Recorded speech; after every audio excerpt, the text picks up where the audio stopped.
My name is Ruth. I'm 73 years old, and if you live past 70, you start noticing that life isn't about how much you have left, but how much you have lost. For 40 years, I cleaned the houses of the wealthiest people in Dallas, Texas. I spent more time on my knees scrubbing rich folks' marble floors than I did sitting down. My back still remembers the feel of every marble tile and the choking smell of industrial-strength ammonia. But I did it. I raised my 2 boys, Michael and David, on little more than grit and prayers.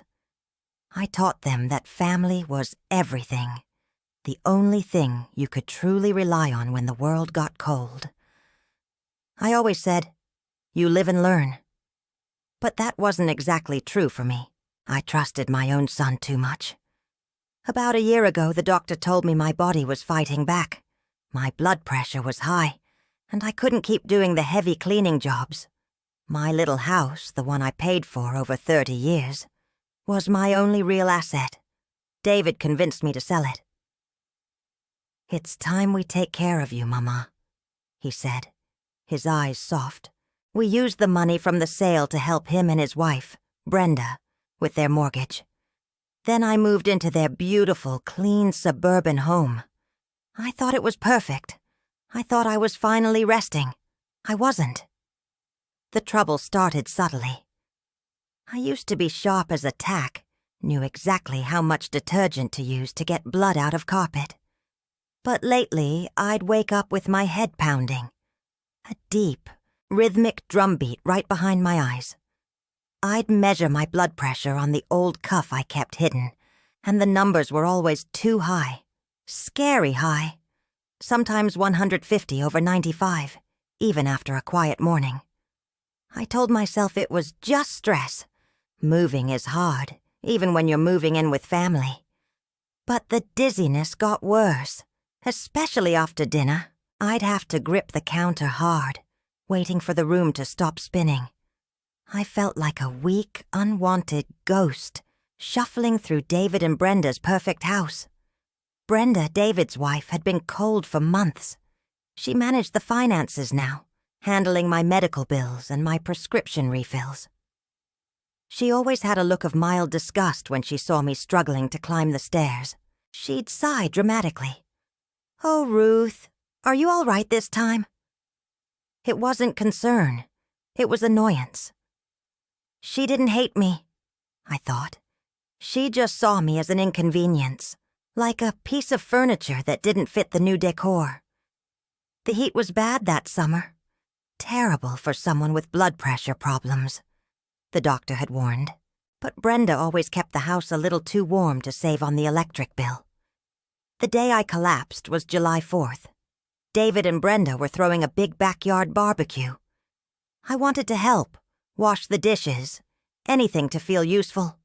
But Brenda snapped, "Just stay out of the way, Ruth. We don't need you burning anything." Her voice was tight and impatient. I sat on the porch, watching my grandson, Noah, a sweet boy of 8, play on the lawn. The Texas heat was thick, humid, like breathing soup.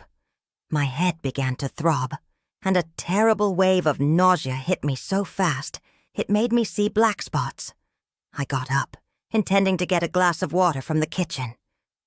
I needed to move slowly. That's the last thing I remember clearly. The next thing I knew, I was on the hot concrete patio, the shouts of the party guests echoing above me. It wasn't a soft fall. I'd hit my temple hard. I tried to push myself up, but my limbs felt like wet sand. I couldn't get a grip. David was kneeling over me, his face pale with fear. Or maybe frustration. I heard the paramedics measuring my blood pressure. 185 over 110. That's stroke territory. They rushed me to the local clinic for monitoring, stabilizing the crisis with medication. The doctor told me, in very serious words, that if this kept happening, I wouldn't last the year. Later that evening, David drove me home. The house was quiet, smelling of barbecue smoke and stale beer, and disappointment. I felt weak, like every single joint in my body was protesting. I was walking slowly toward my small downstairs room, leaning heavily on the wooden banister David had installed, when I heard him and Brenda talking in the living room. They didn't realize I was close enough to hear every single word. "This is ridiculous, David!" Brenda hissed, her voice sharp and low, a knife in the dark. That blood pressure spike was catastrophic. She's going to be a fall risk all the time. I can't live like this. Walking on eggshells. David mumbled something weak about needing to take care of his mother. He sounded tired, beat down. "She's 73, frail, and collapsing in public." Brenda cut him off. "She'll end up in a home soon. It's the only sensible option. We need this downstairs room for the gym anyway. We can't keep waiting for her to break an arm, or worse." I stopped breathing. The pain wasn't in my chest from the high blood pressure. It was in my heart. A deep, sick stab. She wasn't talking about my health. She was talking about the space I occupied, the time she had to wait for me to stop bothering her. It made me feel physically ill again. I retreated silently to my room, pulling the door closed without a sound. It was the closet they had turned into a room for me. Really. Lying in bed that night, dizzy and shaking, I spent hours staring at the dark ceiling. "She'll end up in a home soon." That phrase echoed in the little room. It wasn't the threat of the nursing home that scared me most. It was the sickening realization that my health wasn't just failing because I was old. My blood pressure was spiking dangerously high only when I was here, in this house, when Brenda was in charge of the meals and the medication schedule. I started thinking about the food she insisted I eat. Those heavy, creamy soups, the canned meals, the rich desserts. Whenever I tried to just eat a piece of toast or a banana, she would watch me with her cold eyes and say, "Ruth, you need to eat. You need the nutrition." Coincidence? Or was someone actively making sure I didn't last long enough to fight back? Maybe I was just imagining things. Maybe I was old and paranoid. But when I got up to check my blood pressure again, the monitor showed 162/98. I felt the familiar dizzy dread creep up my neck. I realized I'd only felt this way, right after eating Brenda's food. My symptoms weren't random. They followed a schedule, her schedule. My heart hammered in my chest, not just from the hypertension, but from the dawning, terrible realization. I didn't know what was happening, or how they were doing it. But I was suddenly certain of one thing. The woman who managed my care was the same woman who wanted me gone. "I've got a bad feeling about this," I thought, clutching the BP cuff like it was a life raft. I knew I had to stay awake. I had to pay attention. If I fell asleep now, I might never wake up again. I had to watch them. I had to find out what they were really doing before I ended up exactly where Brenda wanted me, gone and silent. I kept the old BP cuff hidden, tucked away under my mattress. I treated it like a piece of evidence now. Every morning, every afternoon, and especially after dinner, I'd check. I wrote the numbers down in a little spiral notebook I hid inside a box of old sewing patterns. My head kept spinning, trying to connect the dots between the number on the cuff and the food in my stomach. After I collapsed on the 4th, I was shaking all the time, but not just from fear. It was a cold, sick shaking that started right after I ate. Brenda insisted I take my pills exactly on time. But then she would bring me these heavy meals. Creamy chicken casserole, rich pasta dishes loaded with cheese, or sometimes those canned soups that smelled thick and fake. I'd measure my pressure 20 minutes after swallowing my pills and before eating, usually around 140/88. Manageable. Then Brenda would watch me eat. making sure I finished the big plate. "You need the strength, Ruth," she'd chirp, but her eyes were cold, daring me to refuse. 2 hours later, the dizzy dread would start. The pressure would be back up to 170 over 102. It was like the medicine had stopped working entirely. I tried to tell David, "Son, the doctor said low sodium. Maybe less of that cream." David just looked at the floor, tired. "Brenda knows what she's doing, Mama. She's following the doctor's general guidance. She cares about you." But I saw the pattern too clearly now. The days I snuck out of the house to the diner and ate a simple piece of dry toast and eggs, my pressure stayed low, in the 130s. The days I ate Brenda's Care, I felt like my head was going to explode. I realized that my own body was telling the truth, even if my mind wanted to doubt. I started small. I'd scrape the thick sauce off the side of the plate when Brenda wasn't looking. I'd secretly flush a spoonful of the creamy soup down the toilet, claiming I had lost my appetite. But Brenda would notice. "Ruth," she said one evening, pointing a long, sharp finger at my plate. "You barely touched this. Finish it. We can't waste food." It was control, pure and simple. I felt like I was going crazy, seeing conspiracy in a can of soup. Maybe I am just old and paranoid, I thought. Maybe my body was just failing, and I was trying to find someone to blame. But the numbers didn't lie. They rose and fell with Brenda's cooking schedule, like a terrifying, predictable clock. My life was tied to her kitchen. I knew I couldn't just keep flushing food down the toilet. I needed someone who knew medicine, but who Brenda wouldn't suspect. That was Ellen Peterson, the woman 2 doors down. Ellen, bless her heart, was a busybody, but she used to be a cardiovascular nurse up in Houston for 30 years before she retired. Brenda treated her like she was just a nosy, harmless piece of local furniture. I waited until David and Brenda went to a long movie one Saturday afternoon. I invited Ellen over for tea, making sure I locked the front door behind her. My hands were shaking when I pulled out the little notebook. "Ellen," I whispered, sliding the notebook across the kitchen table. "They call it paranoia, but my BP only spikes after certain meals. Look at these numbers." Ellen set down her teacup, her expression turning serious. She put on her reading glasses and flipped through my log, her lips moving silently as she read my scribbled data. She saw the 185 over 110 from the 4th of July. She saw the steady rise after every one of Brenda's dinners. I told her about the chili, the creamy casseroles, the canned soups Brenda insisted I finish. "Ruth," Ellen said, her voice dropping to a serious low tone. "The average person shouldn't have more than about 3,400 milligrams of salt a day. For someone with your history, your doctor likely told you to stay around 1,500 milligrams. Look here."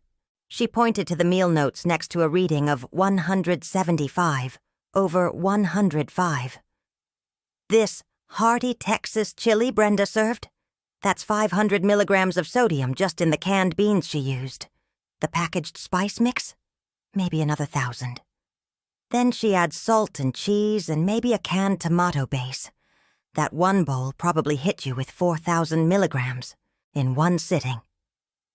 Ellen didn't look shocked. She looked like a scientist confirming a hypothesis.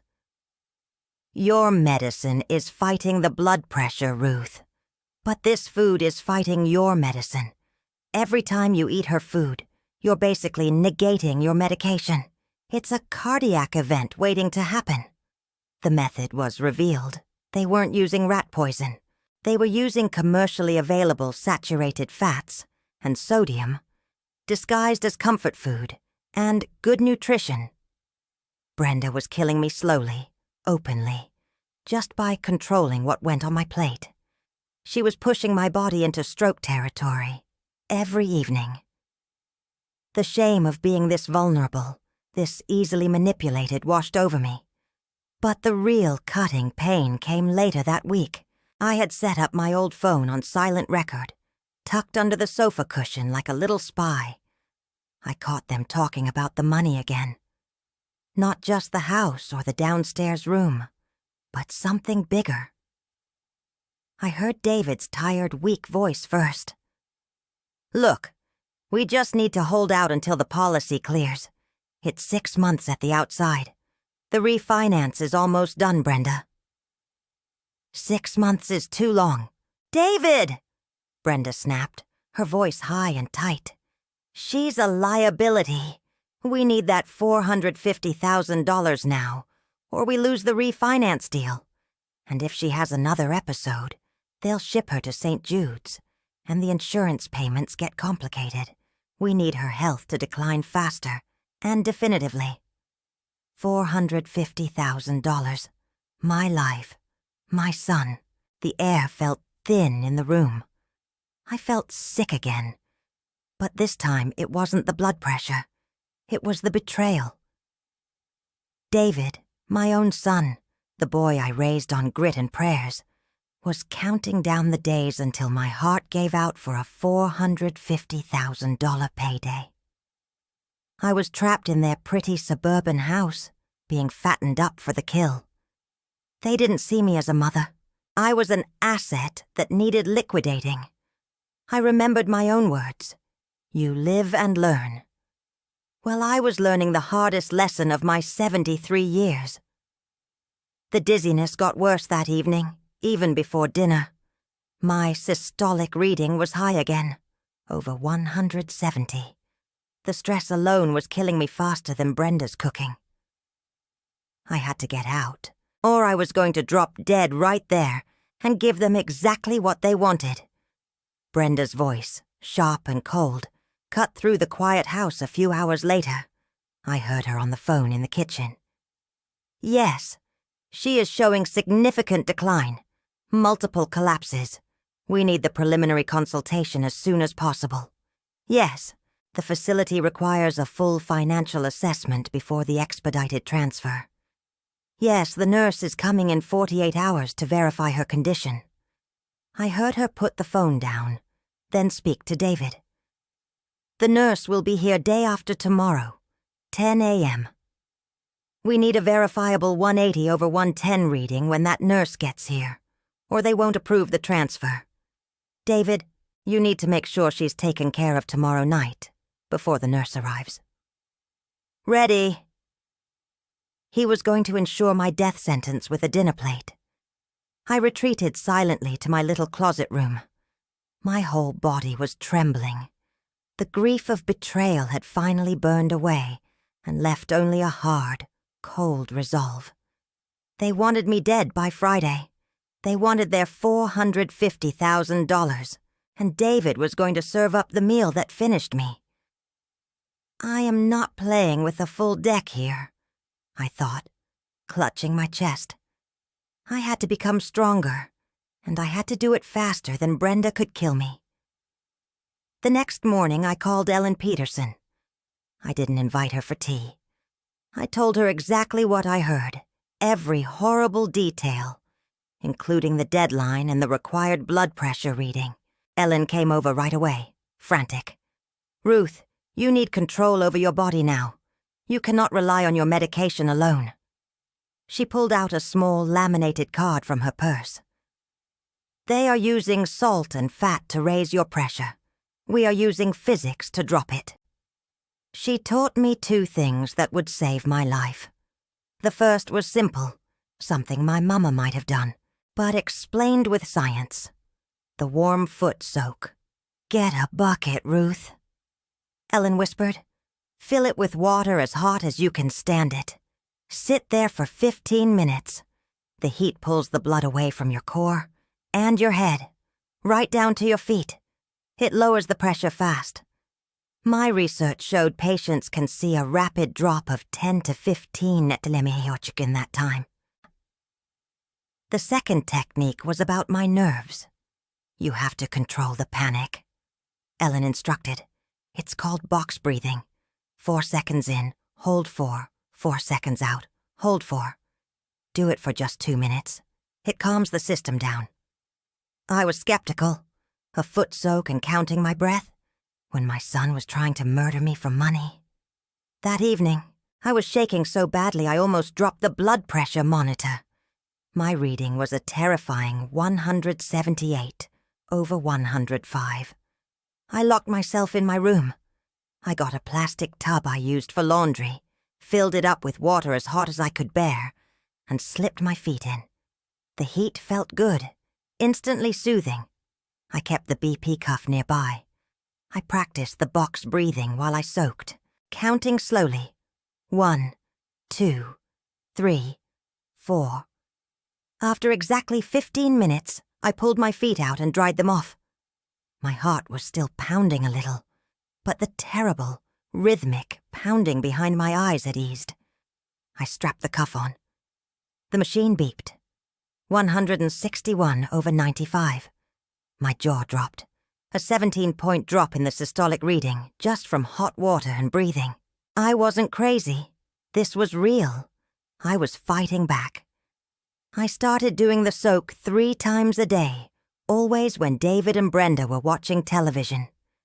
I began practicing box breathing whenever I felt the anxiety creeping up.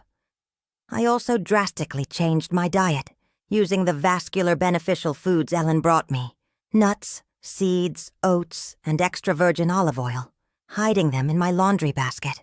I was now eating a Mediterranean diet in secret. My readings dropped steadily. To ensure Brenda remained complacent, I had to be a convincing liar. I faked frailty. I exaggerated my limp, fumbled with my cup, and intentionally misheard David's simple requests. I became exactly the weak, confused little old lady they wanted to rush into the nursing home. The change in my actual blood pressure readings infuriated Brenda. She didn't know I was dropping my systolic reading 15 points at a time with a bucket of hot water. She just saw me still shuffling around, still alive. "It's not working fast enough," I heard her whisper to David. "She's stable. We need the collapse for the nurse to see the critical numbers. Tomorrow, you make her the final meal." David looked miserable. "What are you suggesting?" "The highest sodium load we can manage." Brenda hissed. "Make it creamy. Make it taste like comfort. She won't suspect you, David. She trusts you. It's the last step." I listened, my hand clenching the wooden banister. They didn't know that my BP reading was now a healthy 132/85, thanks to my secret routines. That evening, David came to my room, a forced smile pasted on his pale face, holding a steaming bowl of thick soup. "Mama," he said, holding the bowl with both hands, "I made you this. Homemade, just like you used to make. Perfect for a chilly night." I looked at the heavy, creamy color, the little oily flecks on the surface, and the visible salt crystals. I knew this was my final, intentional spike, the one designed to push me over the edge just hours before the nurse arrived. He was delivering my death warrant. I smiled sweetly at my son, taking the bowl. "Oh, David, that is so thoughtful." He watched me take a small spoonful. As he turned to leave, I waited until the door clicked shut. I didn't touch the bowl again. I moved fast.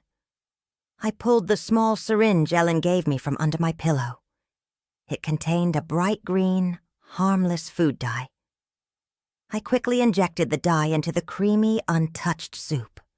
It turned a shockingly vibrant, poisonous green. I documented the highly suspect dish with a quick photo on the same old phone I used for recording. This soup, this green soup, was the proof of their intent. I then poured the deadly soup into a sealed evidence bag Ellen had provided and swapped it with my own low-sodium lentil soup I had premixed. I plugged the flash drive containing my meticulous logbook and the audio recording into the family computer tower, ready to broadcast everything. I also called Ellen, telling her to be nearby in the morning. I spent the rest of the night doing my foot soaks, meditating on my breathing, and reviewing my evidence. I was stabilized, mentally and physically. The morning arrived. I forced myself to feel weak and dizzy, struggling downstairs just as the doorbell rang. Brenda was beaming, leading the nurse into the living room. "She's been having a very difficult time," Brenda chirped, eyeing me expectantly, waiting for the dramatic collapse. "Her pressure is constantly spiking. She's too frail to stay here." I sat down, carefully arranging my hands, forcing a weak smile. "I'm ready for the assessment," I whispered, my voice trembling slightly, but my mind was clear and sharp as a tack. David and Brenda exchanged excited glances, confident in the fatal numbers awaiting the nurse. The nurse wrapped the cuff around my arm. But just as the cuff began to inflate, David turned toward the computer to check something, maybe his email. He saw the tiny USB flash drive plugged into the tower, glowing blue. It was labeled in big capital letters, "Ruth. Evidence." His face drained completely, looking like a ghost in the morning light. David's eyes went wide with panic. He lunged for the computer, shouting, "No!" "Before we continue, tell me where you're watching from. I'd love to know how far this story will travel." David's cry of "No!" was ripped from his lungs as he lunged toward the glowing USB drive.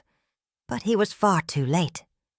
Before his hand could reach the computer tower, a solid, uniformed body intercepted him. Detective Hayes, a man built like a fire hydrant, clamped down on David's shoulder, stopping him mid-reach. Brenda, who had been watching the scene with mounting, ugly confusion, finally realized the nurse was not her accomplice, but a witness. Her confident, expectant smile curdled into a mask of pure, frantic terror. Ellen Peterson, standing just behind the detective, held a small, inconspicuous voice recorder, her expression grim. I remained seated in the dining room chair, lifting my gaze. The feigned frailty, the weak trembling, the forced limp. It vanished instantly, my eyes clear and sharp after months of secret training, fixed on my son. "I am ready for the assessment now, nurse," I stated, my voice quiet, but carrying the unmistakable authority of someone entirely in control. "And Detective Hayes is ready to listen to the results and to examine the evidence." I did not wait for the cuff to inflate. I took control of the confrontation. "For the last 6 months," I began, speaking clearly so the nurse could hear every word, "my blood pressure has spiked dramatically after specific meals prepared by Brenda and David. My meticulous logbook, which is displayed on that screen now, shows readings as high as 185/110, a stroke-level emergency, after consuming certain high-sodium comfort foods. Please, nurse, take the reading now." The nurse, professional and detached, inflated the cuff around my arm. David, trapped under the detective's hand, and Brenda, frozen by the door, watched in stunned silence, expecting the catastrophic spike they had manufactured. The monitor beeped softly, displaying 128/82. I smiled gently. "That," I announced, meeting Brenda's horrified gaze, "is the pressure of a 73-year-old woman stabilized by diet control and rapid non-pharmaceutical intervention. A reading that proves I was not declining naturally, but was being intentionally incapacitated." Detective Hayes stepped forward. "Mrs. Ruth, can you proceed with the evidence collected regarding the attempted delivery of a fatal dose?" I clicked the remote. The screen changed from the healthy reading to a high-resolution photo. The heavily creamed soup David had delivered, now shocking, poisonous green. From the food coloring, sitting next to David's own handwritten note. For Mama. My son David personally prepared this soup last night, mere hours before this critical health assessment, I explained. The preliminary analysis already confirms a sodium content dangerously high for my restricted profile. A fatal dose, designed to push my blood pressure over the 180/110 limit required for the expedited St. Jude's transfer, which Brenda arranged. Brenda finally broke her silence, her voice a shrill shriek. This is insane! David, tell her she's delusional. This is a setup. I ignored her and pressed play on the audio recording retrieved from beneath the sofa cushion. David's weak voice, followed by Brenda's cold financial calculation, filled the sudden quiet of the suburban home. 6 months is too long, David. She's a liability. We need that $450,000 now. David crumpled, his knees giving way beneath him. Brenda, seeing her entire plan disintegrate, stumbled backward, searching for an exit. Mama, please, David choked out, pulling himself halfway to his knees, tears streaming down his face. I'm your son. I love you. You can't do this to me. You'll destroy us. You'll destroy the family. Think of what people will say. I looked down at the man who had shared 50 years of my life. My expression was not angry, but filled with a deep, cold, settled sadness. I spent 40 years scrubbing floors and washing strangers' blood from carpets to keep a roof over my head, I said, my voice steady, devoid of tremor. You tried to kill me with salt and saturated fat for $450,000. You ceased being my son the moment you calculated my death to solve your debt. The family you worry about destroying? They were destroyed when you chose greed over my life. Detective Hayes moved instantly, placing David's hands behind his back. David Miller, you are under arrest for attempted aggravated assault and felony elder financial abuse.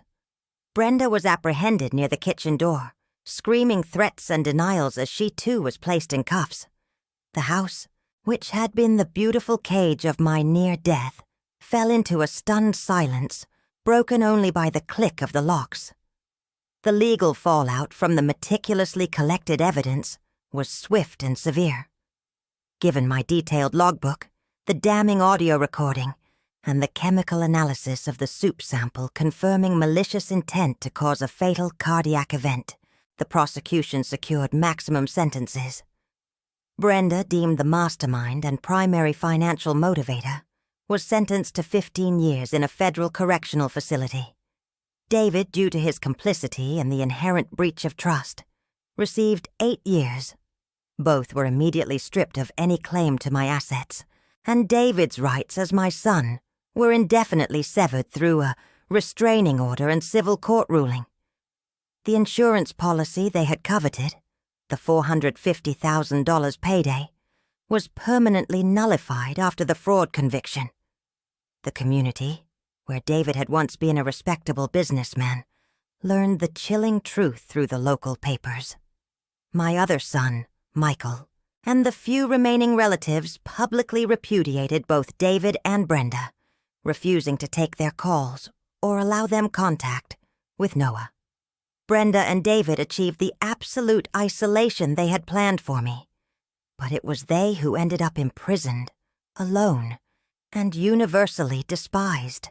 The months following the arrests were dedicated entirely to recovery. I was diagnosed with post-traumatic stress from the constant fear, but my physical health rebounded rapidly. I continued to use Ellen's non-pharmaceutical interventions religiously, utilizing the warm foot soak every evening and practicing the box breathing technique to manage residual stress. My blood pressure stabilized permanently at an enviable 125/80, allowing me to reduce my blood pressure medication intake by more than half, a feat that baffled my new, supportive cardiologist. 2 years later, I am 75 years old, vibrant, and incredibly active. I walk 2 miles every morning, preparing my own low-sodium meals with ingredients.